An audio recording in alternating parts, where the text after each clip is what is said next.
Sahabat Suara Tabian TV, kami bersyukur kembali bisa berbincang. Tema yang kami bahas khotbah dari pendeta.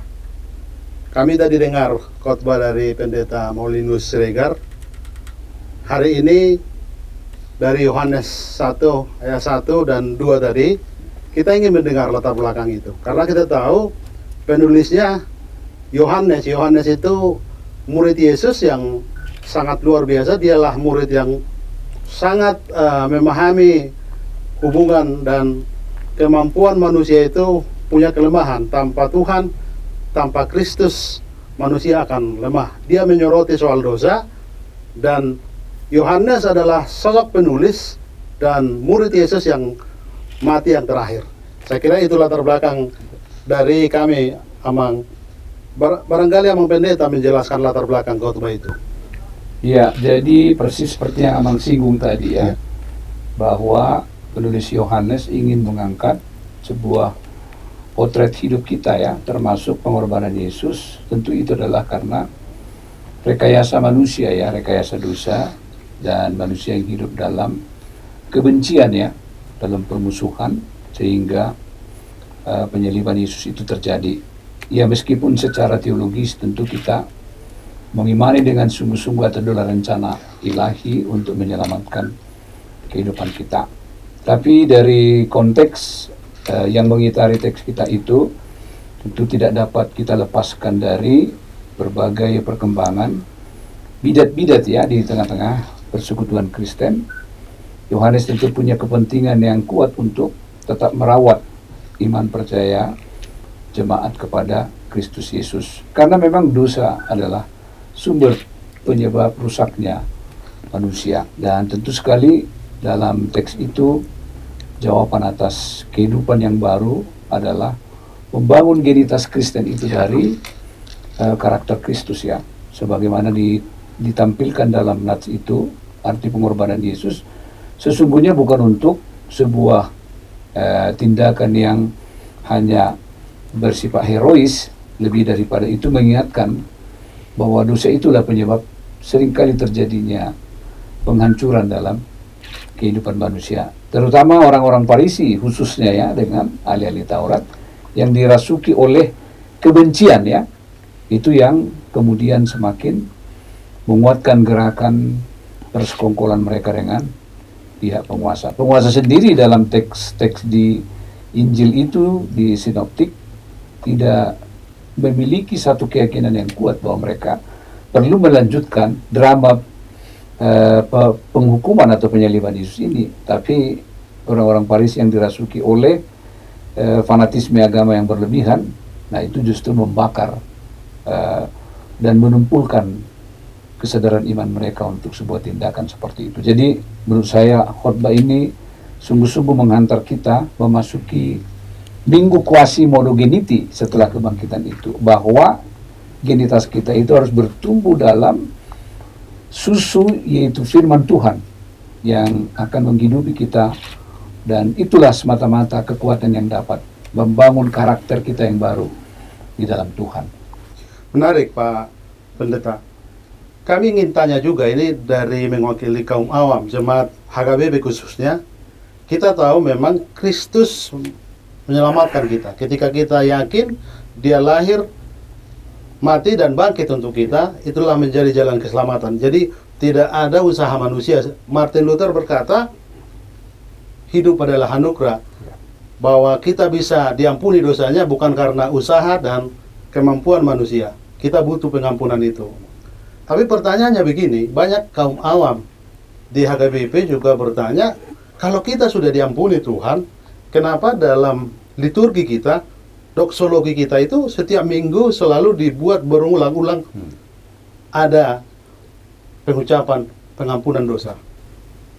Ya tentu sekali ya, sebagai orang-orang yang lemah ya, dan dalam bahasa ya Martin Luther juga dalam rumusan-rumusan gereja sebagai basis penguatan iman jemaat disebut simul iutus et peccator, manusia berdosa yang dibenarkan. Kita memang sadar betul bahwa kita ini dibenarkan Allah dalam keberdosaan kita yang selalu berulang-ulang terjadi.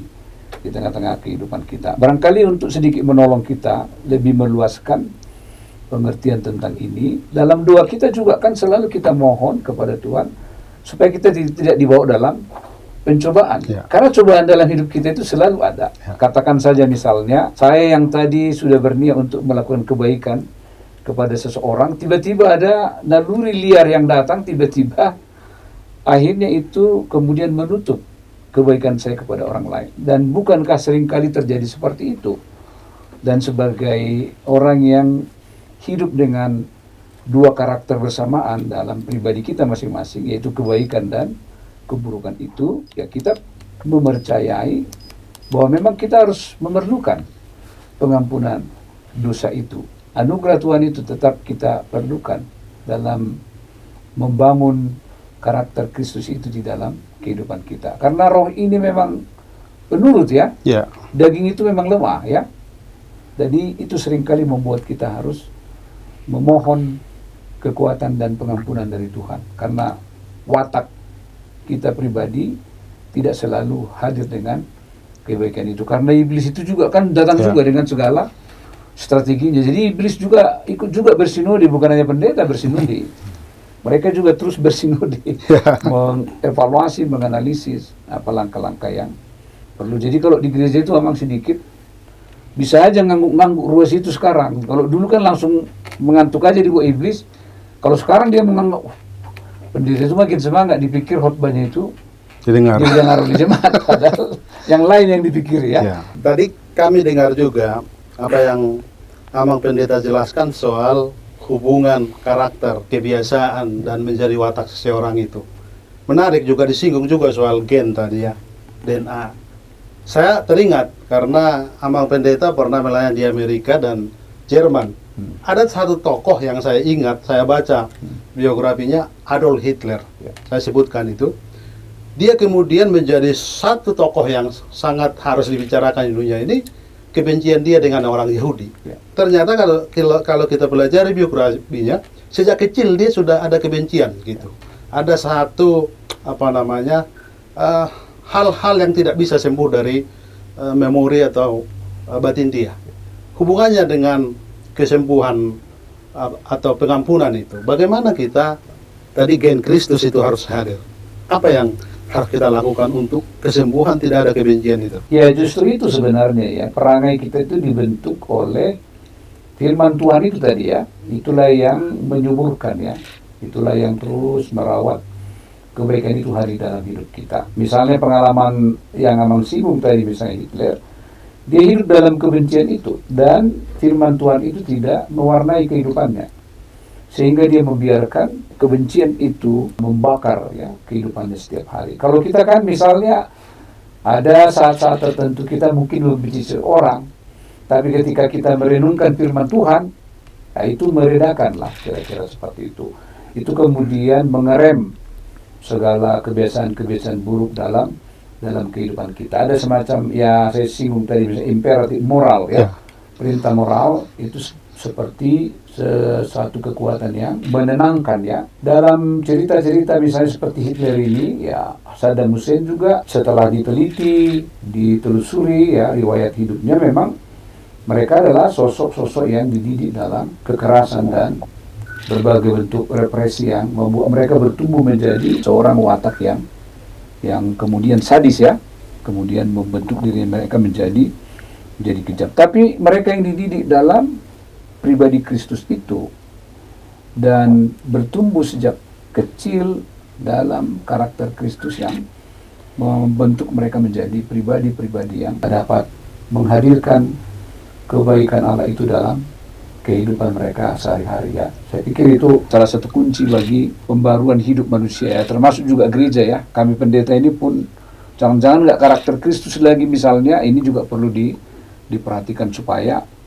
kalau karakter Kristus itu sudah melekat dalam diri setiap pelayan itu, mereka akan sangat berhati-hati untuk menerbitkan sebuah keputusan apapun yang menyebabkan orang lain menderita atau menyebabkan orang lain susah dalam kehidupannya. Amang Pendeta, saya akan memperdalam imperatif moral tadi.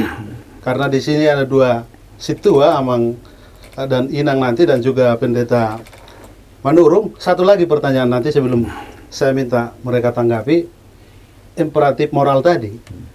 Kalau kita lihat itu harus diteliti benar bagaimana imperatif moral itu, mohon dijelaskan nanti hubungannya dengan pemulihan atau kesadaran bahwa hanya Kristuslah kita bisa bertobat. Pertobatan itu kan bukan usaha pribadi, kesadaran bahwa memang kita tidak mampu sebenarnya. Kita sudah jatuh pada dosa tadi. Lalu bagaimana sebenarnya merogoh hati jemaat? Kalau saya pelajari Amang Pendeta sore ini, saya pelajari Perjanjian Baru tidak pernah misalnya bahasa roh itu bisa membuat orang bertobat. Tetapi khotbah, misalnya Petrus berkhotbah, tiba-tiba memang kuasa Roh Kudus memakai khotbahnya itu membuat orang berubah. Apakah merogoh hati dari lewat khotbah ini hubungannya tadi imperatif moral itu? Ya, tentu dengan firman Tuhan ya. Ya. Ya, sebenarnya kalau kita menginventarisir ya cerita-cerita kesaksian-kesaksian dari tidak sedikit orang yang akhirnya mengalami pertobatan dalam hidup mereka, tentu itu sebuah pelajaran penting untuk menguatkan pemahaman tentang imperatif moral. Ketika itu telah mulai mengakar dalam hidup mereka, ya otomatis mereka saat berhadapan dengan situasi-situasi yang paling kritis dalam hidup mereka, perintah moral mereka akan memandu untuk tidak melakukan hal-hal yang justru merusak kehidupannya atau menciderai orang lain. Sebab dia tahu bahwa dengan menciderai orang lain, sebenarnya dia menciderai dirinya sendiri juga sebagai bagian dari ciptaan Tuhan ya. Dan khotbah hari ini jelas sekali alamat dari pemberitaan itu kan bukan hanya orang Kristen. Alamat pemberitaan itu adalah seluruh manusia ya, umat manusia di dunia ini. Karena itu tidak berlebihan kita mengatakan perintah moral itu tidak disekat-sekat dalam pemahaman normatif yang sempit semata-mata pada satu kelompok. Perintah moral kita kalau kita lihat misalnya ada yang membutuhkan pertolongan, nggak ditanya dulu KTP-nya apa. Nah, kira-kira seperti itu. Dia akan secara bebas melakukan perintah Tuhan dalam kehidupannya. Karena tadi kan karakter Kristus itu sudah mengakar kuat dalam kehidupannya, dan itu akan diikuti dengan tindakan-tindakan yang baik sebagai seorang pribadi Kristus yang telah menerima penebusan ya di dalam kehidupannya. Jadi saya pikir itulah yang perlu dipelajari oleh orang-orang Kristen dalam kehidupan kita sekarang. Apalagi sekarang relativisme ya, semua serba relatif ya, dan itu juga beberapa impact dari apa yang kita sebut dengan postmodernisme dan pasca kebenaran ini. Postmodernisme sudah mendorong banyak perubahan dalam sistem nilai kehidupan manusia yang seakan-akan mengatakan bahwa semua relatif kan gitu, tidak ada yang mutlak kan, kira-kira seperti. Sementara iman percaya kita itu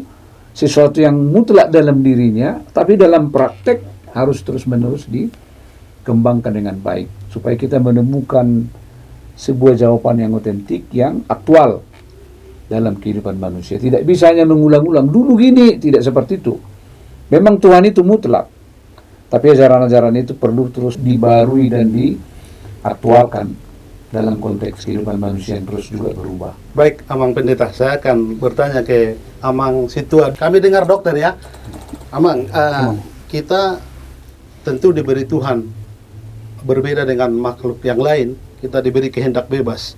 Karena kehendak bebas ini juga kita cenderung melakukan apa yang kita pikirkan, dan itulah yang membuat kita berdosa. Tetapi lagi-lagi karena kehendak bebas itu manusia punya kemampuan. Setiap zaman, setiap era perubahan kemajuan itu, termasuk kesehatan ternyata. Sekarang era kita dengar, sekarang yang lagi menarik itu stem cell.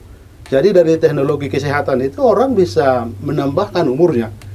Saya tidak mengerti Amang, mungkin karena Amang dokter, nanti mohon dijelaskan dari sisi medis, karena dari tulang sumsum manusia atau dari hal lain bisa diambil lalu dibiarkan selnya dan dikembangbiakan lalu disuntikan kembali dan dia lebih segar, bahkan banyak sakit yang bisa disembuhkan. Bisa dijelaskan kalau kita hubungkan dengan kesadaran tadi bahwa tidak kita hanya berpaut atau pokoknya harus Kristus lah yang membuat kita berubah dan membuat dosa kita terampuni. Tapi dengan cara teknologi tadi ada kan di situ harus ada kesadaran juga bahwa jangan-jangan ini jadi arogansi manusia nanti begitu. Manusia memang diberikan akal dan pikiran oleh Tuhan ya. Kita diberikan kemampuan untuk mencari terus jawaban dari permasalahan-permasalahan dalam kehidupan. Di bidang kesehatan banyak sekali permasalahan-permasalahan kesehatan yang membuat manusia itu bisa sakit ataupun dia meninggal sebelum waktunya. Manusia mencari dan melakukan penelitian-penelitian untuk mencari jawaban-jawaban dari itu semua. Termasuk tadi yang disampaikan Amang, teknologi stem cell. Memang teknologi ini semakin berkembang di mana saat ini banyak sekali penyakit-penyakit kronik ya. Penyakit kronis yang mengakibatkan manusia itu menderita kesakitan dan memperpendek usianya. Misalnya ada penyakit-penyakit diabetes ya, penyakit-penyakit cancer dan lain-lain.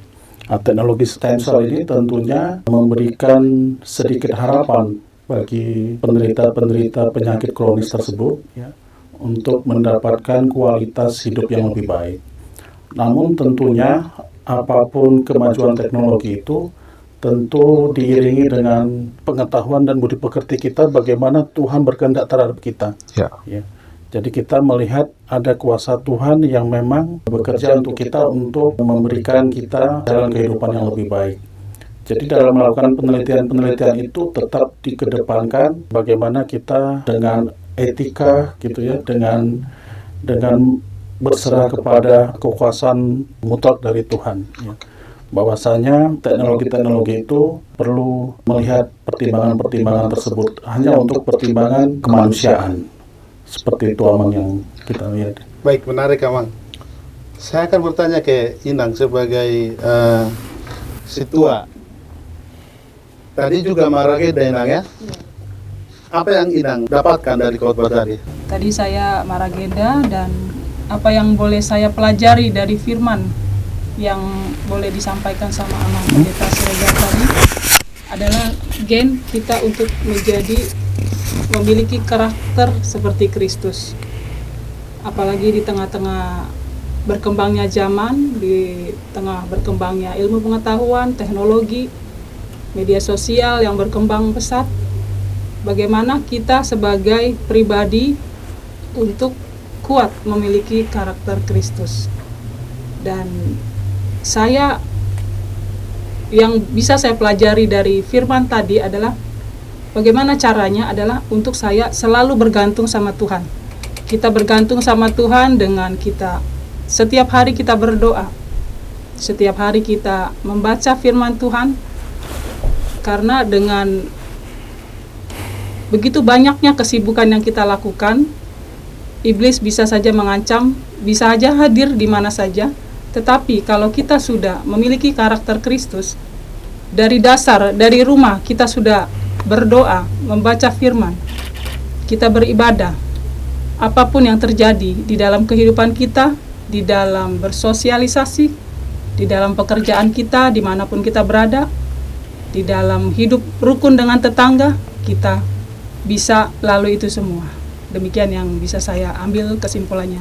Sekarang pertanyaannya ke Pendeta Weber Manurung. Ya. Khotbah yang menarik tentang pergumulan kita manusia, apa yang Amang lihat? Barangkali kita hubungkan dengan karakter Batak juga. Menarik ini ya, walaupun ya topik khotbah ini sepertinya sudah umum, tapi banyak tadi disampaikan oleh Bapak Pendeta Siregar ya secara khusus bagaimana nanti implementasinya kepada kehidupan jemaat. Nah, kita melihat ya, yang terjadi sekarang ini tidak gampang untuk menerapkan karakter Kristus. Ya. Jadi karakter Kristus ini harus betul-betul mendarat di kehidupan jemaat. Nah, yang seperti apa itu? Tadi Bapak Dokter kita ya sudah menyampaikan tadi. Tidak serta-merta ya seluruh petugas kesehatan mengetahui jenis penyakit atau apapun, dan harus pendalaman ya. mempelajari. Nah, bagaimana itu mensosialisasikannya, tetapi tetap di dalamnya di latar belakangi oleh kuasa Kristus tadi ya. Bagaimana karakter Kristus itu? Coba kita lihat dulu bagaimana Yesus menyembuhkan orang, ya. Tidak ada itu apa pilih-pilih, tanpa pamrih langsung. Peristiwa di kolam Bethesda dan penyakit yang lain. Nah, ini harus kita cepat. Bagaimana sih karakter Kristus itu bisa tertanam? Ya, sehingga nanti kalau sudah karakter Kristus tertanam, dosa itu juga akan menyingkir secara perlahan-lahan. Benar, daging itu lemah, tapi daging yang lemah ini harus terus kita latih. Artinya supaya jangan ini terus yang menguasai diri kita. Apa yang bisa itu berbuat? Ya, seperti kata dokter tadi, ya kita ikutin aja anjuran kesehatan. Seperti saya nih ya, ini namanya laser ya. Nah, lingkatnya apa ini namanya nih emang ini? Dokter laser kan? Nah, jadi ini saya pakai ini. Nah, yang murah meriah aja gitu. Yang penting membantu kita, kata dokter kesehatan, pakailah itu supaya sehat kau katanya kan. Ya kita pakai. Nah, jadi kita ikuti. Benar nggak itu Tuhan? Nah, karakter Kristus lagi. Nah, rupanya terasa juga ada manfaatnya. Tapi nggak bisa simsalabim kan? Nah, jadi dia secara perlahan-lahan. Nah, jadi artinya karakter Kristus ini tadi, memang kita ini sudah dikatakan oleh Bapak Pendeta Siregar tadi, cenderung untuk berbuat dosa. Martin Luther ya. Nggak bisa kita pungkiri, karena kita masih ada di dunia. Nah, banyak ini daging kita yang lemah ini terpaksa terkontaminasi, terikut. Nah, tadi Bapak Pendeta Siregar sudah, bukan hanya pendeta yang bersinode, ya, iblis juga bersinode. Kepada siapa sinodenya? Ya merontokkan ini semua iman-iman jemaat. Nah, tapi juga sekaligus juga ini, ya karena tahun ini juga bersinode, ya jangan sempat iblis juga ikut merontokkan sinode kita ini. Ya, jadi ya ini cara yang baik ini. Bagaimana? Nah, saya kenal ya karakter-karakter dari banyak orang ya. Nah, ya kenapa misalnya saya mendukung Bapak Pendeta Siregar supaya terus, saya kan punya penilaian tersendiri, ya. Artinya saya dukung untuk apa? Untuk kebaikan. Seperti ini, bisa saya katakan calon-calon apa ini tidak familiar dengan beginian. Nah, tidak familiar, khotbah dialog tidak familiar. Nah, padahal ini yang sangat dibutuhkan oleh jemaat. Ya, di bersinode itu juga kan. Ini sebagai implementasi ya. Karena bagaimanapun sinode pengaruhnya juga ada ke jemaat nanti. Siapa yang memimpin, ya, bagaimana cara seperti Pak Pendeta Siregar mengambil keputusan secara hati-hati kah atau sembrono, ya kan? Nah, sekaligus juga kita membuat sinode ini harus lebih rohani. Ya, jangan sampai terjebak gitu ya. Nah, kita dukung semua apa yang sudah ada. Nah, sentralisasi, tapi jangan sampai sentralisasinya dikotori oleh oknum yang tidak bertanggung jawab. Seperti apa misalnya? Ya, dipakai ini untuk SPJ-nya pergi kemana, ya. Terus nggak tahu ada orang nanti laporan bagaimana ini ya. Loh, kok banyak kali ini SPJ-nya? Akhirnya dana sentralisasi jadi kacau. Nah, orang ini harus disingkirkan ini. Siapa pengacau-pengacau ini? Supaya sinode kita juga bagus nantinya. Nah, tapi melihat karakter tadi, karakter Kristus itu kan karakter kepemimpinan loh. Ya. Apa itu kepemimpinan? Yang bulus mula-ulaun. Yesus itu bulus mula-ulaun loh. Nggak ada faktor di belakang, mau ini, mau itu, nggak ada. Tapi bulus, ya. Langsung melakukan action apa yang terjadi dengan trendy yang di tengah-tengah masyarakat. Kita melihat nih loh, banyak sekarang nih perubahan iklim. Yang terjadi apa? Khususnya di Bonapasugit. Kantor Pera juga terancam loh. Itu dulu Martibeng itu udah gundul itu. Pernah nggak bersuara di situ, gitu ya? Kemarin pernah itu mau hampir sampai itu tanahnya ke kantor Pera aja. Ya. Tapi nggak pernah diapakan. Nah, artinya memang makin kompleks lah tantangan, apalagi ya dibawakan kepada karakter Kristus itu, yang tapi pasti lakukanlah sesegera mungkin ya, aplikasikan khotbah, dialogkan apa yang dipentingkan oleh jemaat kita masa kini. Seperti kata Bapak Dokter kita tadi nih, ini belum familiar ini apa kita ini kesehatan di jemaat ini belum. Ya. Nah, nanti bisalah Bapak Dokter ini terus bersosialisasi seperti apa. Ini saya dapatkan ini ada dari apa ini, dari talkshow TV. Penting nggak penting? Nggak ada dianjurkan dokter pakailah seperti ini ya. Pendeta menurut nggak ada seperti itu. Ya. Tapi kita lihat memang mereka juga bersosialisasi melalui media, kita itu nah kita juga bersosialisasi melalui media ini. Apa? Nah, kalau kita dengarkan tadi paparan Pak Pendeta kita, ya memang sangat bagus dan ya memang mudah-mudahan Tuhan mewujudkan. Jadi Epurus jadi pimpinan kita. Nah, jadi ya nanti inang ini juga kan sudah kita mendengarkan bagaimana itu khotbah bisa terimplementasi dengan baik. Nah, jadi sekarang kita rubah pemahaman paradigma. Ya, jangan khotbah itu hanya di mimbar, di tempat itu. Tapi khotbah itu harus menyentuh sampai kepada jemaat dengan ada kok media, apalagi di kota besar loh. Nah, kita bisa berbuat, ya. Nah, untung ini inovasi dari Pak Pendeta kita, KRP Ketua Pendeta. Ini luar biasa loh inovasi ini. Nah, kita kembangkan terus-menerus, ya. Nah, mudah-mudahan dari Taman Mini ini menyeruak ke Amerika, tempat Amang Pendeta Siregar, di Jerman dan lain sebagainya. Jadi, ya mari kita dukung supaya yang lebih baik ini, karena ini yang sekarang, apalagi HKIP besar kan. Nah, jemaat ini harus kita jaga keimanannya bagaimana. Nah, Bapak dokter kita ini turut serta, ya. Nah, jadi saya lagi berobat ini juga, Pak Dokter. Nah, iya kan, bertanya juga kepada dokter, tapi masih selama ini saya bertanya kepada dokter Muslim, ya, nantilah kepada dokter Kristen, iya kan.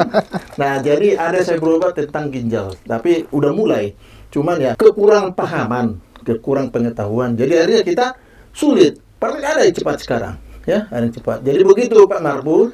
Ya. Kita melihat implementasi khotbah ini sangat relevan untuk dikembangkan. Sebenarnya masih sangat banyak harus ditanya soal kesehatan fisik. Ya. Tapi saya kembali tadi ungkapan dari Amang Pendeta di mimbar tadi, saya dengar bagaimana kita menghadirkan DNA Kristus itu. Itu kan juga kesehatan mental. Saya ingin memperdalam kesehatan rohani. Karena kadang-kala kita tidak mampu menerjemahkan apa sih kesehatan rohani begitu. Kita mudah ketika misalnya menghadapi sakit fisik, kita tidak bisa telaten, sabar, dan gigih untuk berjuang itu. Dan tidak sampai pada kesadaran kalau toh seperti Rasul Paulus, saya nggak tahu persis apa sakitnya, dia sadar bahwa Tuhan beri sakit sampai dia meninggal, tidak pernah sembuh-sembuh. Mungkin nanti Amang Pendeta jelaskan itu, karena kesehatan rohani ini penting juga. Hubungannya dengan misalnya kesalahan sosial sekarang. Ada satu peristiwa yang sangat menarik beberapa hari ini, hubungannya dengan orang Batak juga. Saya kira ini juga perlu kita soroti, karena tidak menjadi Sidapok Solo Donaro misalnya di Banten kemarin, dan ini menjadi pergunjingan juga. Bagaimana karakter Kristus itu kita hadirkan? Ya, jadi memang dalam konteks hidup kita sekarang ini, perlu juga untuk dihadap-mukakan dengan berbagai isu-isu yang kita hadapi, ya. Katakanlah misalnya di tengah-tengah perubahan sosial yang terjadi dalam masyarakat kita, tentu memang sebagai gereja, sebagai orang-orang percaya, kita juga harus memiliki kekuatan yang adaptif, ya. Kemampuan kita untuk dapat beradaptasi dengan situasi kekinian. Karena memang problematika yang dihadapi sekarang memang lebih kompleks, ya. Tidak mudah menganalisis atau membaca, ya, karena dia berlapis-lapis mungkin, ya, sudah sudah berkelindan lah, ya. Jadi memang setiap orang harus dengan cermat memakai mata imannya, ya, yang sungguh-sungguh dewasa di dalam Tuhan kita Yesus Kristus. Nah, kedewasaan kita ini sebenarnya diukur dari, ya, kesehatan rohani juga, ya. Ya. Katakanlah misalnya seseorang yang sejak kecil bertumbuh dengan baik dalam pengajaran-pengajaran yang sehat dari orang tua dan lingkungannya. Sebab tidak dengan sendirinya orang yang membaca Alkitab akan dapat secara otomatis juga akan menerima kita sebut misalnya kesehatan rohani, ya. Kalau dia membaca misalnya dengan tidak tepat, dengan hanya kacamata yang satu sisi yang dia yakini sebagai itulah kebenaran, nah itu sama dengan kita yang belajar teologi yang hanya memakai kacamatanya sendiri, ber-ICGC katanya, ya. Kita yang memasukkan pikiran kita ke Bible atau ke Alkitab itu. Bukan Alkitab itu yang berbicara kepada kita. Jadi orang yang sehat secara rohani harus menerima firman itu dengan kerendahan hati dan bersedia terus untuk dibaharui dalam perjumpaan dengan Allah melalui bacaan-bacaan Alkitab ini. Dia pasti juga akan mengalami satu proses evolusi pemikiran keagamaan yang semakin mendewasaan kita. Jadi waktu saya kanak-kanak misalnya, ini pendekatan beberapa orang peneliti perjanjian baru ya, si Bob misalnya, yang mengatakan iman kanak-kanak dan iman dewasa. Waktu kita anak-anak dulu, ya memang salah satu ciri kita adalah, kita kan masih menghafal ya, liturginya itu dihafal, cerita-cerita itu masih sebuah proses penghafalan. Ketika kita berkembang remaja, ada pertanyaan-pertanyaan yang mulai mengganggu pemikiran kita. Loh, gimana ini? Setelah Kain dan Habil itu siapa ininya yang jadi istri mereka dan segala macam, banyak pertanyaan-pertanyaan ini ya, yang sifatnya saintifik ya, dan tentu itu tidak bisa dijawab dengan hanya memukul anak itu. Udah kau tanya ini, belum sampai ke situ apa kita, katanya kan, jangan jauh-jauh pikiranmu, paling itu aja kan, mau main gubuk-gubuk aja kan.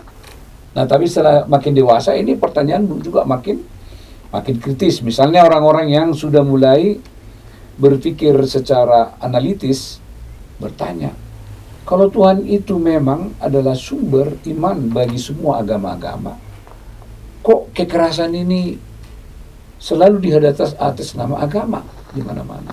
Jadi sehingga saya ingat dulu lagunya si John Lennon itu ya, Imagine gitu ya. Ya, Imagine. Dia menggambarkan semacam sebuah satiran yang mencoba untuk mengkritik lah bagaimana agama-agama itu justru menjadi sumber konflik dalam perjalanan kehidupan bangsa-bangsa ya di masa-masa yang lalu itu. Bahkan sekarang ini pun agama itu sering diperalat. Ini saya pikir bukan kesehatan rohani. Kesehatan rohani adalah ketika Alkitab itu kita pakai sebagai sebuah sumber kehidupan kita, sumber penerangi penyuluh dalam kehidupan kita. Bukan pikiran kita yang kita masukkan ke dalam Alkitab. Kalau kita membiasakan diri dengan pola seperti itu, maka kesehatan rohani kita itu akan lebih mendewasakan kita dalam melihat seluruh kehidupan. Jadi kalaupun ada sakit, dia nggak akan pernah berputus asa. Dia tidak akan pernah mengutuki dirinya. Dia tidak akan pernah misalnya menyalahkan ke sana sini, tetapi dia akan seperti Paulus katanya, meskipun ada duri dalam daging, itu tidak membuat dia untuk berhenti melakukan kebaikan. Kalau sekarang kan baliknya ya, kalau aku udah rajin berdoa kok masih gini-gini aja hidup katanya kan, itu saya pikir bukan kesehatan rohani ya. Kesehatan rohani harus membiarkan Tuhan itu yang secara penuh bekerja dalam hidupnya. Mau hidup itu dipandang baik atau buruk, tetap dia seperti yang dikatakan di Tesalonik itu ya, mengucap syukur dalam segala hal. Saya pikir itulah salah satu parameter yang bisa dilihat dari kedewasaan seseorang itu di dalam iman atau kedewasaan rohani seseorang itu ya. Amang Pendeta, jadi muncul dua pertanyaan bagi saya, karena tadi Amang di mimbar menjelaskan bahwa karakter Kristus itu membuat orang banyak berubah dan menunjukkan praktek hidupnya yang otentik begitu, karena perjumpaan hubungan dia dengan Tuhan itu. Jadi orang bertobat itu tidak boleh hanya dalam kata-kata, tapi praktek hidup. Pertanyaannya ini juga jadi imajinasi nih ya, Bang.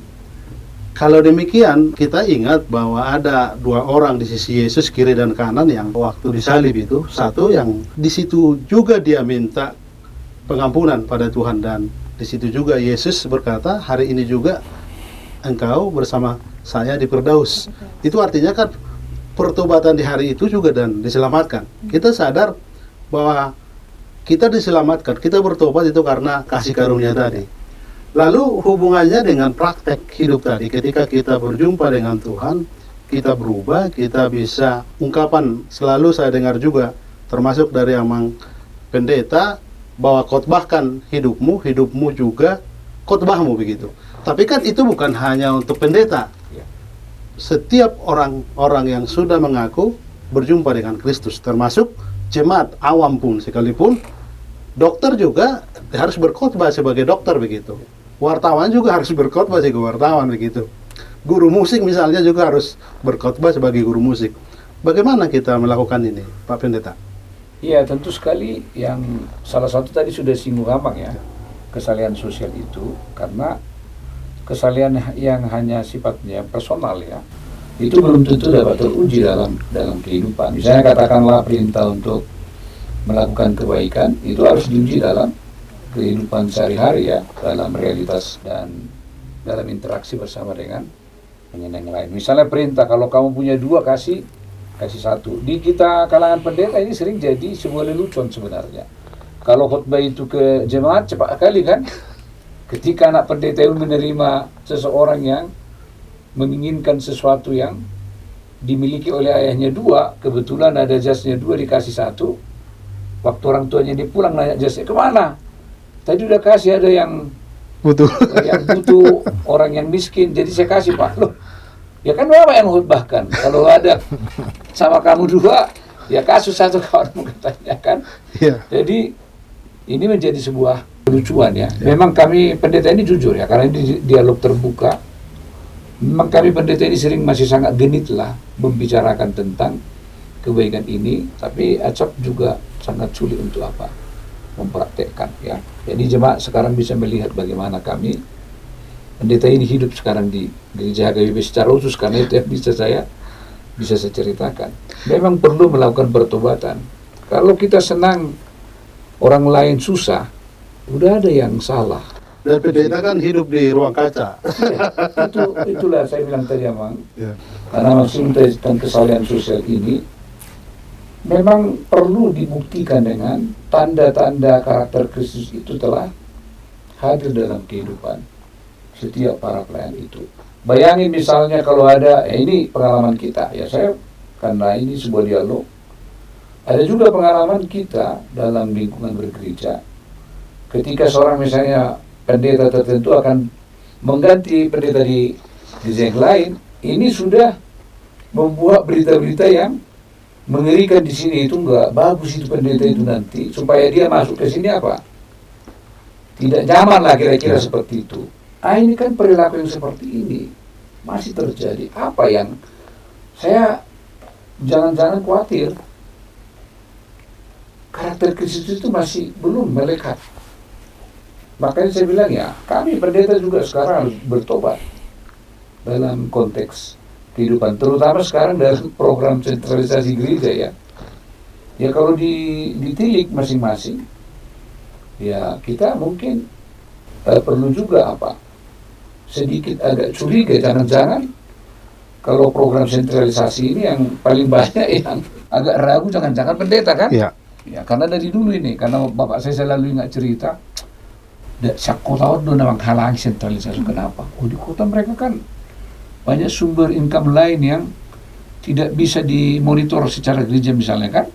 Kalau sekarang kan udah jelas semua ini berapa yang mereka terima. Jadi memang pertobatan itu memang sangat penting dalam mengubah karakter kehidupan kita. Dan saya pikir berhubungan dengan Amang tadi, case yang di mana itu di Banten itu, inilah sebagai bukti bahwa ya memang kita terus harus diubah dan dibarui oleh karakter Kristus itu, supaya kita sungguh-sungguh dapat menghadirkan kebaikan itu bagi sesama kita. Imperatif moral itulah yang memerintah kita secara sadar untuk melakukan kebaikan. Menubain sudingga tudung aku. Ya kita harus merasa bahwa itu yang langsung berdampak terhadap diri saya. Kalau penghayatan seperti itu belum ada, ya senang dia kalau temannya pendeta susah. Kan udah ada yang nggak beres ini, Bang. Biarlah mati ketahui. Biar aja susah dia gitu. Gimana ini? Kesalahan seperti ini kan. Berarti jangan-jangan kebangkitan itu belum meresap dalam kehidupannya. Jadi saya juga ini maksudnya bukan menyalahkan yang lain ya. Ya saya ini juga ya mengoreksi. Masih banyak yang harus diubah ya, supaya watak ya karakter Kristus itu betul-betul menjiwai.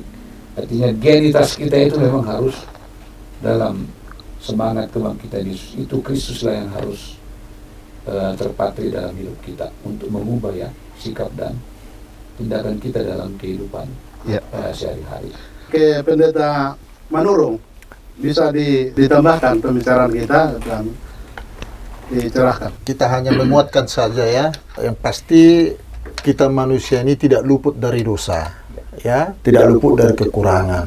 Untuk itulah seperti tadi kata pendeta kita, pendeta Siregar, Pak pendeta kita, Martin Luther memang luar biasa ajarannya ya.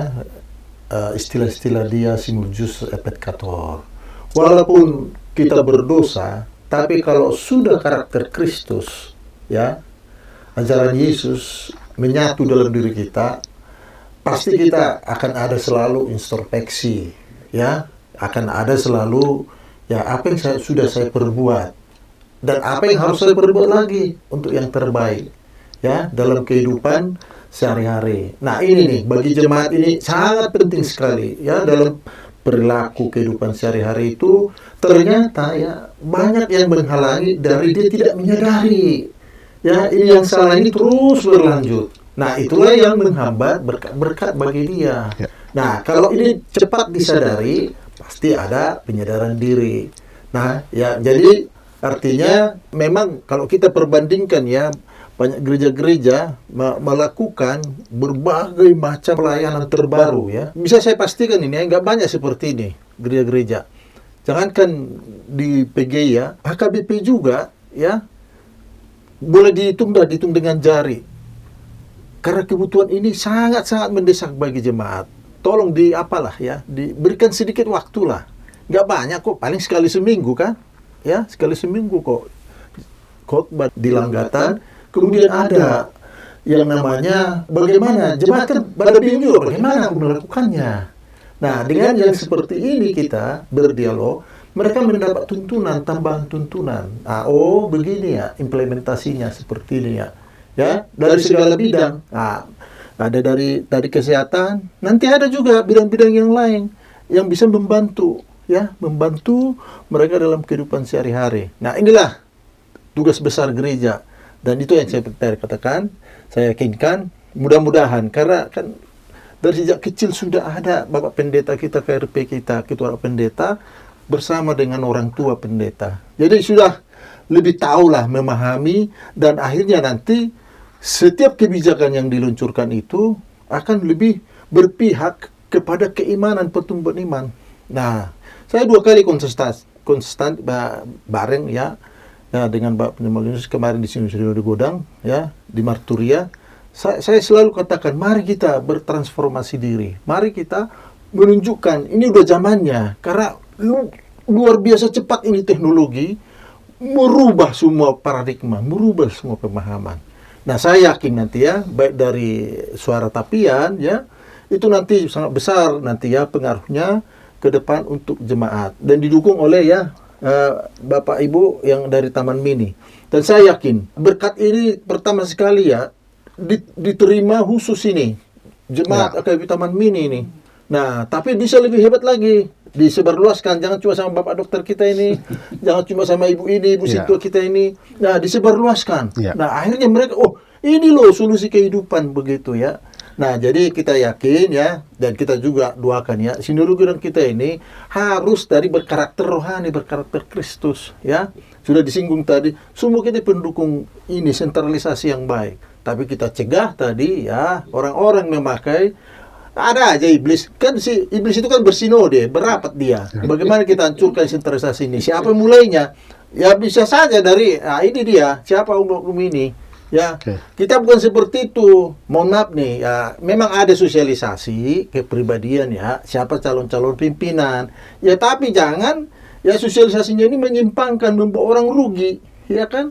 Nah, kita ini kan, ya ini pertumbuhan iman yang baik. Ya, kalau jemaat mensyukuri, berterima kasih, mendukung, ya memang itu karakter Kristus kita bawakan. Tidak dengan cara-cara ya dimanfaatkanlah dana sentralisasinya oleh orang yang bertanggung jawab ke sana rusak gereja seperti itu ya. Nah, jadi tambahan saya ini mengatakan ya karakter Kristus itu lebih kita pertajam kepada masing-masing personal kita. Itu pasti buahnya besar itu ya. Saya selalu ungkapkan itu. Kemarin kita juga di sinode 2 kali saya katakan, mohon di sinode kita ini karakter Kristus yang berkembang. Jadi biar ini jemaat Kristen, khususnya HKBP, terberkati sebanyak-banyaknya. Nah, itu harapan kita. Barangkali kita ingin mendengar semacam resume dan epilog dari Amang Pendeta menjelaskan dari apa yang kita tanyakan di Bimbar tadi. Satu, saya ingat tadi kata-kata dari Amang Pendeta semacam tendensius untuk orang Batak. Sudah Batak, Kristen lagi gitu kan. Ini kan ungkapan yang juga jadi negatif ini. Kalau itu positif, barangkali kita bangga begitu. Tapi kalau dalam tanda kutip tadi itu semacam ungkapan negatif, sudah Batak tapi Kristen lagi gitu. HKBP lagi katanya. HKBP lagi. Sebagai pendeta HKBP, saya kira HKBP memang terus berbenah, makin baik. Kita harus akui bahwa makin baik ini kan tentu harus ada lebih baik lagi gitu. Sudah baik, makin harus lebih baik. Paling tidak resume dari Pak Pendeta, apa kira-kira yang harus kita pikirkan lagi untuk HKBP, termasuk jangan dibuat negatif ungkapan tadi.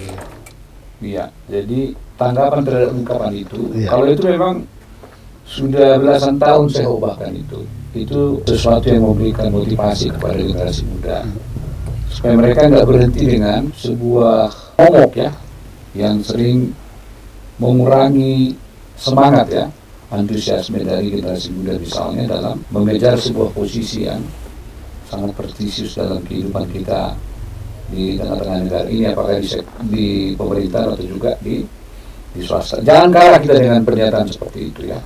Yang penting kalau karakter Kristus sudah menjiwai kehidupannya, ya bukan manusia lagi yang bekerja, tapi Tuhan akan bekerja. Tapi dia harus menunjukkan karakter hidupnya kan di tempatnya kerja. Jangan pula dia untuk mau jadi bos tapi suka bolos misalnya. Hubungan kerjanya pun nggak bagus. Ya dia punya kualitas kerja pun nggak ada apa-apa, tapi menuntut ya aku kan 20 tahun kerja di sini mau bos kan, tapi semakin menunjukkan kualitas hidupnya. Kalau istilah orang tua dulu yang positif, kalau orang memang punten 8 ya kita kalau boleh punten 9 kan itu sebuah konsekuensi dari sebuah tujuan yang sangat besar dalam kehidupan kita. Kembali tadi misalnya karena ini akan mengakhiri percakapan kita, memang dosa ini yang membuat manusia juga sering terpenjara dengan melakukan sesuatu yang baik. Misalnya aku dalam berdosa nggak mau lagi lah melayani. Misalnya ada yang diminta untuk aktif di gereja misalnya, jadi situ aku orang berdosa yang katanya. Kan dosa ini yang sering mengapa orang untuk berbuat baik. Itu tidak boleh. Tuhan tadi sudah menegaskan ya dosa itu diampuni. Kan sudah ada pengantara kita tadi katanya kan, yang mendamaikan kita dengan Allah Bapa. Jadi dosa apapun, kegagalan apapun yang pernah dialami oleh siapapun orang-orang percaya, tidak boleh menghentikan langkahnya ya. Dia harus tetap percaya bahwa hidupnya dan matinya dia ada di dalam Kristus Yesus, dan itu semacam pijar yang terus memberikan kekuatan kepada orang-orang percaya, mereka yang menerima Yesus sebagai Tuhannya, terutama dalam semangat kebangkitan masih ini memang ya, dalam minggu kuasi menurut ini, supaya mereka percaya bahwa dengan karakter Kristus itu pasti mereka dapat meraih apapun dalam cita-cita kehidupannya. Mereka tidak akan pernah merasa ragu sedikit pun dalam menapaki kehidupannya, karena mereka yakin dan percaya tadi gen yang sudah dibentuk dalam gen Kristus itu ya memompa ya, atau menjadi kekuatan yang memampukan mereka untuk melakukan banyak hal dalam kehidupan mereka. Jadi kalau dibayang-bayangkan pendeta dulu memang terbatasnya, tapi buat pekerjaan mereka, karena penyerahan diri mereka memang beda. Jadi kalau kita pendeta sekarang mungkin sudah banyak yang pakai otak ya, jadi itu yang menyebabkan kekhawatiran kita itu pun semakin tinggi. Tapi kalau tadi sudah menjiwai hidupnya karakter Kristus itu, pasti dia akan bertumbuh menjadi seorang pribadi yang berbeda lah, pribadi yang berkualitas yang sungguh-sungguh karena bersumber dari Kristus Yesus. Jadi begitu juga kita semua orang percaya ya, apapun yang sedang kita pikirkan saat ini, percayalah dan hadirkan karakter Kristus itu dalam hidup kita, maka kita akan dapat meraih dan dapat mencapai segala tujuan dalam kehidupan kita. Baik, Amang Pendeta Siregar, terima kasih penjelasan yang sangat mendalam bagi kami, Inang Situa, dan Amang Situa juga dokter di HKBP Taman Mini ini, dan Pendeta Manurung, terima kasih atas waktu dan bincang-bincang kita ini. Terima kasih. Horas. Horas.